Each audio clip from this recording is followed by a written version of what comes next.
Hello and welcome to the latest episode of the White Pube podcast. My name is Gabrielle Del Puente and today's text is called Level 1 Identity Art. This text is going out on the 17th of July 2022, i.e. in the middle of this insane European heatwave.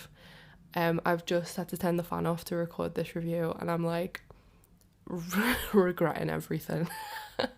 I'm also in London, which is an insane place for me to be right now, given the weather and my disability, but we will survive.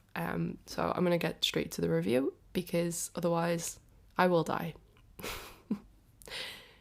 When I was younger, when I had experienced less life, less world, and less art, I believed that artworks and stories that illustrated the aims of identity politics were the most important achievements in culture.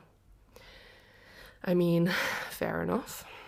Imagine policy that took real people and all our complexities into consideration so that the government we lived under didn't only function for one kind of person, who happened to be a healthy, non-disabled, rich, white, straight, cis man, somebody completely untraumatized and lucky enough to not be in need of welfare at all.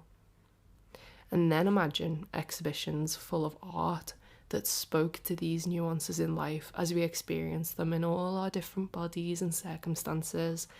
Imagine how rich our understanding of one another might be then, how patient and caring we might all become. While I can see the limits of this project more clearly now, and while I instead wish for no governance at all, I still believe in the place of identity politics in art to an extent.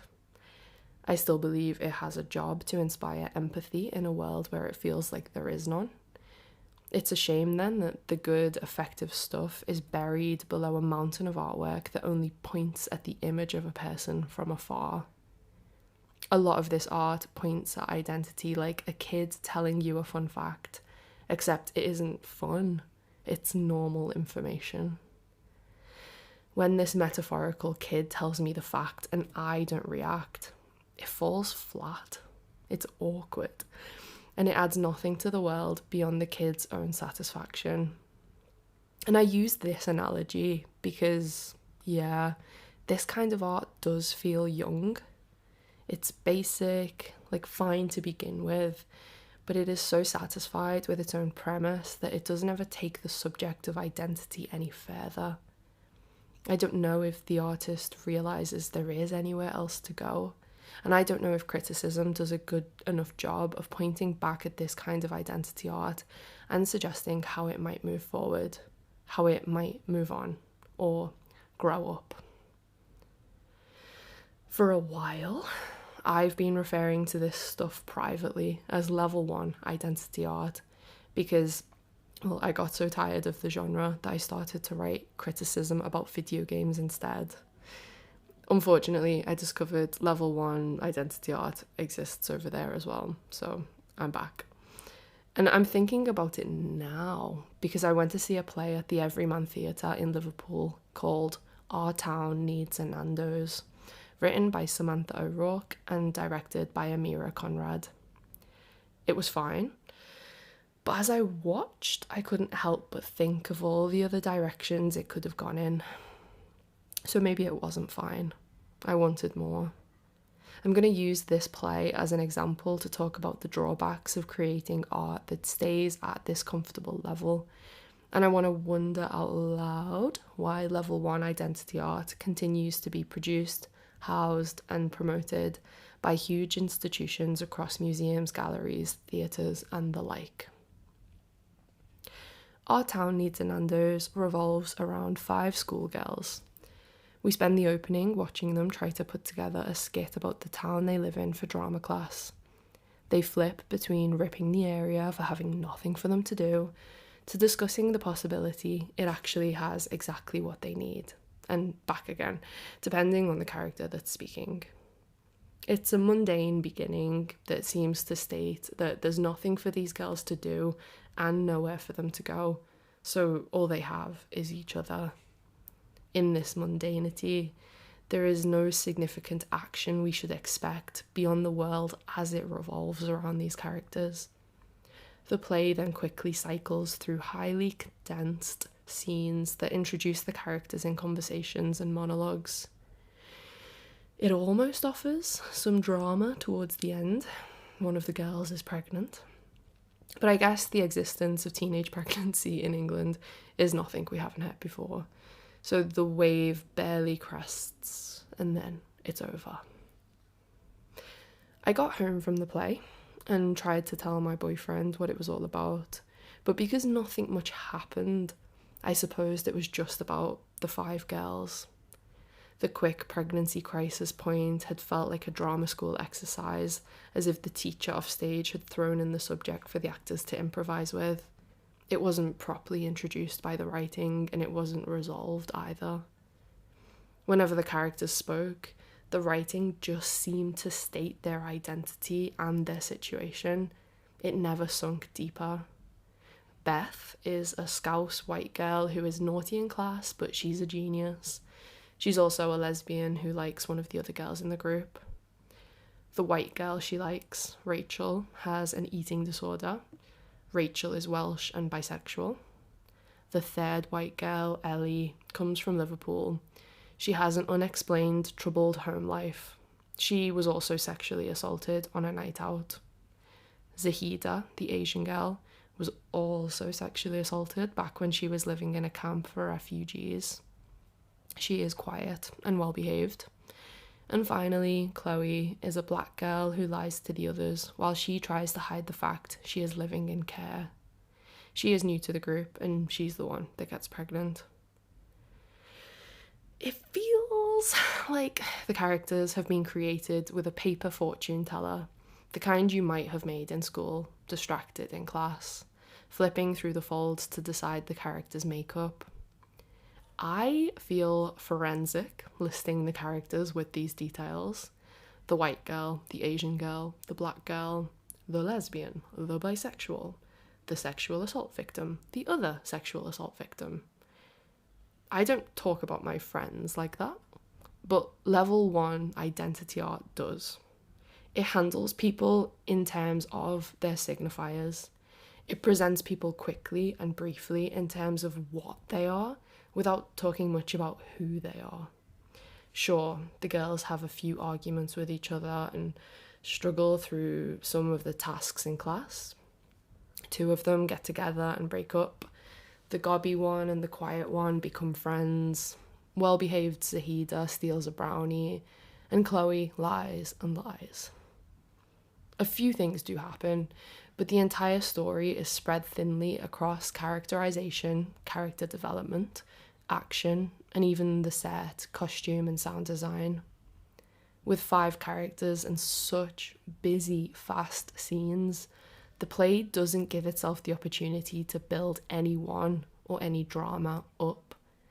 The rush was particularly frustrating because Jada Lee Warrican's performance of Chloe and Chloe Hughes' performance of Ellie were practically bursting at the seams, both women trying to achieve more than the writing would allow them, writing that was holding back what might be huge talent.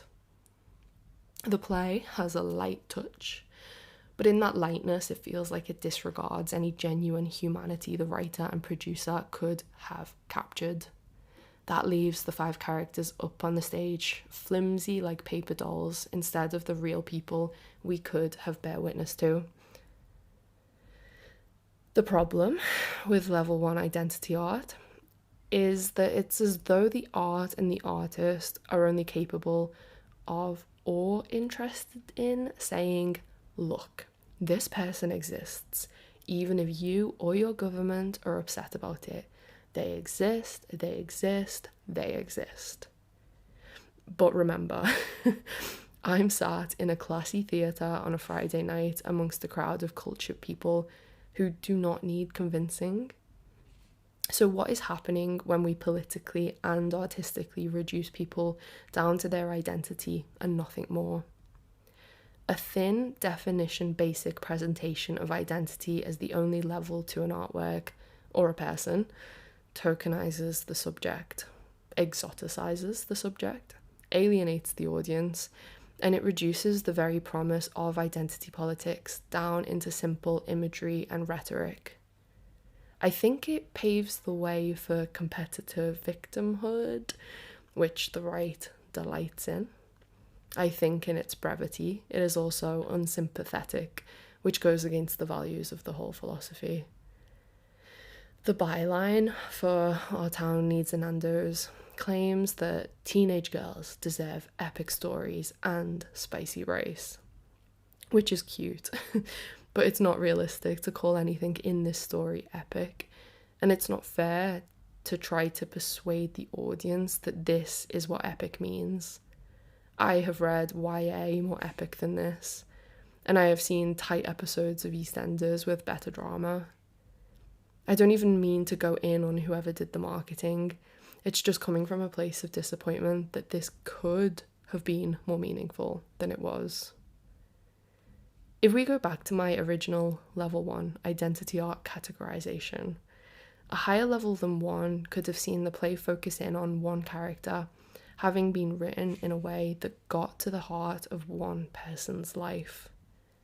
Everything else could have still existed, but been redirected to unpick one girl's mindset with more rigour, using supporting characters, more specific conflict, and a better interaction with the whole No Nando's Town setting in order to achieve that.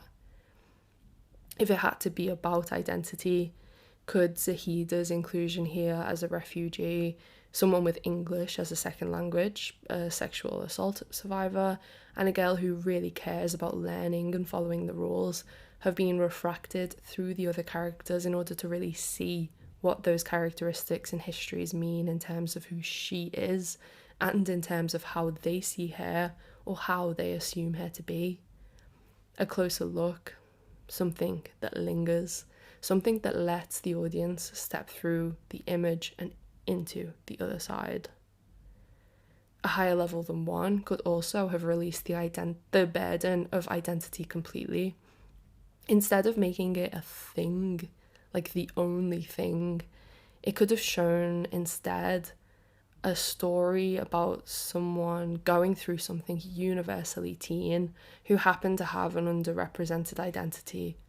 Identity might not have suffocated the whole point then, but because it was still very much there in the nuances and the acting and the setting, identity could have felt incidental, genuine even. And anyway, can identity be ignored? Should it be ignored? Thinking about the wider picture, the ideal long term, what should we be aiming for here in life and in art? The white man I described at the beginning of this essay gets to feature in all sorts of stories. He gets to be written about with a depth of personality that goes beyond the ways he can be described on a doctor's form. Is level 3 identity art or 4 or 5 artwork that achieves identity neutrality?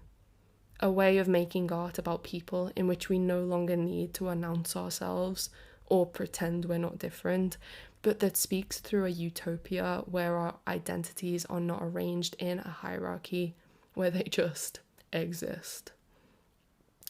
The idea of artwork that does this feels cheeky to me, like in a good way. It's art that will sit at the table, even if it's not being invited. Art that smirks to itself while it demolishes the main course, because everyone is too polite to ask it to get up and leave. Representative politics is so choked by toxic positivity. I sometimes just want art that relaxes into identity neutrality, because even if it isn't real, it's nice to imagine that one day it could be. And finally, the presence of level 1 identity art outside of degree shows and small indie events spooks me, because it allows the institutions built around art to capitalise on representational politics. This kind of art is clean, safe. It's no threat in its content or delivery. It allows the institution to capitalise on representational politics with ease, to tick a few boxes on a funding evaluation, to write copy that hides the fact most of the staff in these places are white middle class people with more privilege than the artist and the people depicted in their content. It's an easy win for them. But the very fact that this kind of art is no threat to anybody is what disappoints me, I think. I want it to push boundaries. I need it to. There is still much work left to be done, and level 1 identity art only ever pulls its punches. The end. Thank you for listening. If you have gotten to the end of today's episode, can you please post an emoji of a chicken? Like, not like a piece of meat, but like the actual animal chicken on today's Instagram post announcing the text, or on Twitter. I feel like chicken's the right one to go today because it was called Our Town Needs a Nando's, but also I feel like this kind of art is a bit wimpy. Okay, I'm feeling so wavy. I'm gonna go and turn the fan back on and post today's review. Thank you so much for listening.